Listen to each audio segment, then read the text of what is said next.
আমরা যদি আমাদের আধার নাম্বারটি ভুলে যাই তাহলে সেই আধার নাম্বারটি আমরা কীভাবে বের করব তার সেটা সহজ উপায় আমি তোমাদের বলে দিচ্ছি। আমরা চলে যাব গুগলে, তো এখানে লিখে নেবে আধার কার্ড,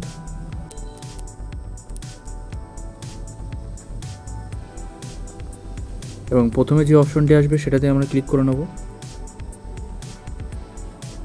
এই ইংলিশটি সিলেক্ট করব এবং এরকম একটা ইন্টারফেস খুলে যাবে। সেখান থেকে আমরা নিচে চলে আসব, যে কোনো অপশনে ক্লিক করব, ডাউনলোড আধারটি অপশনে ক্লিক করলাম।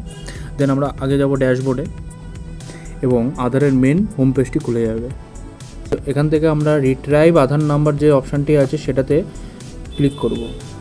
এখানে তোমাদের নামটি এবং তোমাদের মোবাইল নাম্বার যেটি আধার কার্ডের সাথে যুক্ত আছে সেটা লিখে দেবে এবং ক্যাপচাটি মিলে দেবে, এবং তার মাধ্যমে তোমাদের যে আধার নম্বরটি, তোমাদের যে রেজিস্টার মোবাইল নাম্বার আছে সেই ফোন নাম্বারে মেসেজের মাধ্যমে তোমাদের আধার নম্বরটি সেন্ড করে দেওয়া হবে।